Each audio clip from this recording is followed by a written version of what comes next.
MP I was talking to yesterday, that clip went pretty viral. Lots and lots of people discussing it, and we're going to discuss it now with Harrison Griffiths, who's a political commentator and indeed communications officer at the Institute of Economic Affairs, and Jabir Butt, who is chief executive of the Race Equality Foundation. Harrison, let me start with you first. First of all, good morning to both gentlemen. Thank you very, very much indeed for joining us. Appreciate it. Maybe I can start with you, Harrison. What do you think of this issue? Should King Charles be paying reparations, do you think? No, certainly not. And I don't really take issue with the idea that the palace are going to open up their archives for students and studies to go in and find more information. There's really no harm in that. The problem is that then this is sort of clearly leading towards more of this sort of apology and reparations-based response from the royal family when it comes to historic links with slavery. And to be honest, I'm not exactly sure what they're expecting to learn in terms of an overarching new narrative about the UK's involvement with slavery. Yes, absolutely. It's a profound, abhorrent moral evil. We were involved in it. We also, as you've already said, then went on to abolish it. And right now, when they talk about the king making contributions, the king paying reparations, what they really mean is the taxpayer, us. We had no involvement in the slave trade. I've never taken a slave. The vast majority of people have never taken a slave. And so we cannot be told. And there's a lot of punishment. A lot of people getting in touch about what Lloyd Russell Moore said there about us developing slavery. I don't think that was necessarily the case, because of course slavery was around for thousands of years before the 17th and 18th centuries. It's interesting, Jabir, in terms of this debate, because there are people on all sides of it. I wonder what your view is, Jabir Butt. It's a deeply disappointing debate that we've already had this morning, Peter. It seems to want to create a conflict where perhaps there shouldn't be conflict, where what we should be trying to do. What's your view? What do you think should happen? Is to identify insight. It's quite clear that the Britain has benefited from slavery.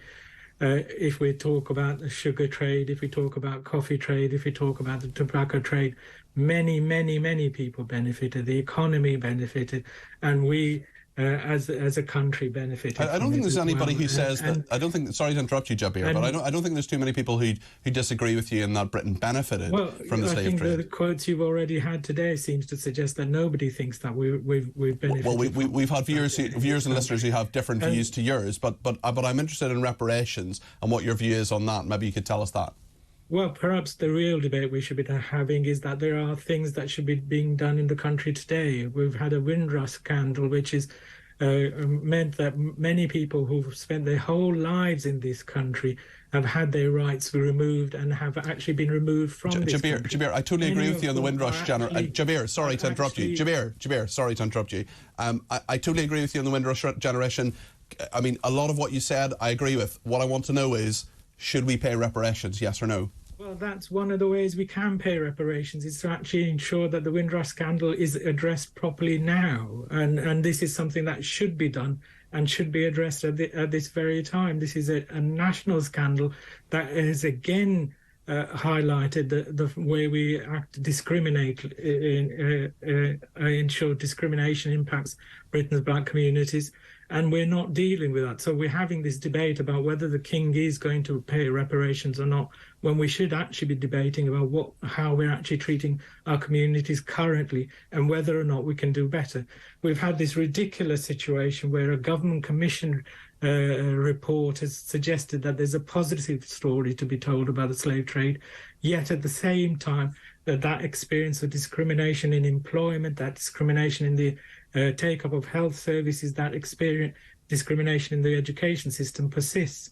And if we're serious about addressing the impact of slavery, we should be doing that work now. Okay, and in terms of reparations itself, this idea that perhaps we give money to African countries, to Caribbean countries, for example. You talked about the Windrush generation here in the UK, but other countries. I mean, the idea of reparations would be King Charles gets this report, gets this PhD, and says, right, the royal family, as we know, benefited from slavery, as many other very rich families in the UK did, landowners, gentry, all the rest of it. We know some of that already. We'll learn more, presumably as a result of this PhD thesis. And then King Charles says, right, I'm now going to perhaps set aside some of the money from the royal estate to give to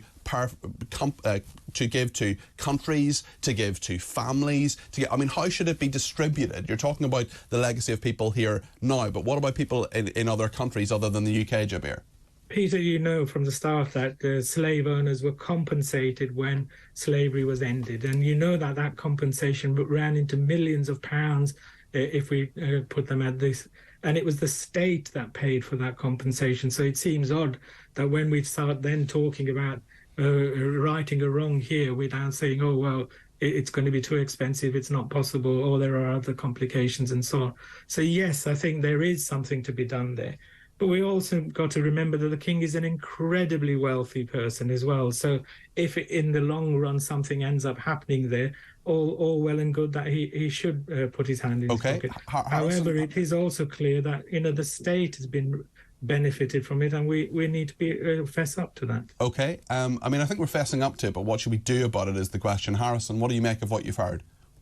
Well, I don't disagree at all, as you've already said, Peter, when it comes to the Windrush generation and giving them justice. But this is really having the term reparations die by 1,000 qualifications, isn't it? What exactly do we mean by reparations? When we have the Windrush generation, we have a group of people, many of whom are still alive or have people still alive who knew people who have unfortunately passed on, who have been injured, can prove their injury that was given to them by the state, and we can recompense for it. When it comes to reparations for events that occurred hundreds of years into the past, there is no person we can point to and say, you were injured by this particular action, and so we should recompense for that. And that is the key dividing line between those two different things here.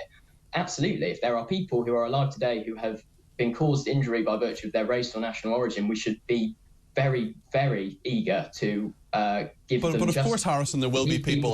These people are not still around. Sorry to interrupt you, Harrison, but... act against them are not still around. Sorry to interrupt you, Harrison, but there will be people who are in, perhaps not in this country, perhaps there are some in this country, but there will be people in other countries, Harrison, who will say that their status in life, their inheritance essentially, their way of life has been fundamentally badly impacted by the British rule in slavery in the 17th and 18th century. Shouldn't we listen to them? Shouldn't we think there is some way we can help them? Yeah, absolutely. But the question is then how? And when it comes to a payment that is given from one person to another based on an injustice that was committed, who are you taking the money from to give these people the money?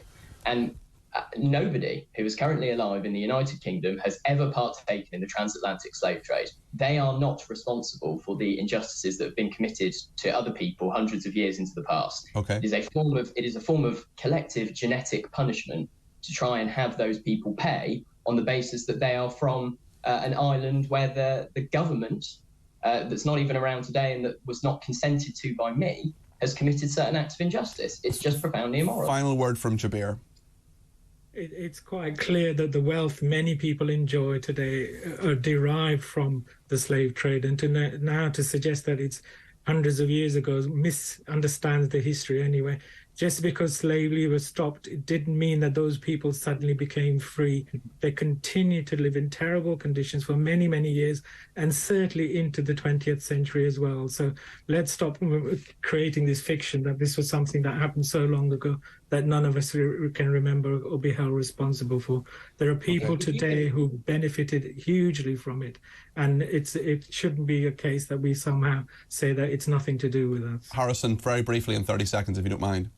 If you can draw a direct line in terms of wealth that certain people own now to an act of injustice that was committed when it comes to the transatlantic slave trade, then perhaps there is an argument to be had here. But it's tantamount to impossible. And in fact, I mean, if you look at the United States, for example, the divide in economic development between the industrialized anti-slavery North and the slave-owning agrarian South, you will see that the opportunity cost of slavery is in fact quite high.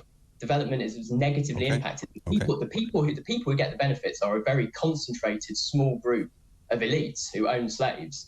The benefits are not particularly widely dispersed. Okay, we're going to go. Thank you to both Harrison and Jabir. We've got to go to a break, but we're going to take your call.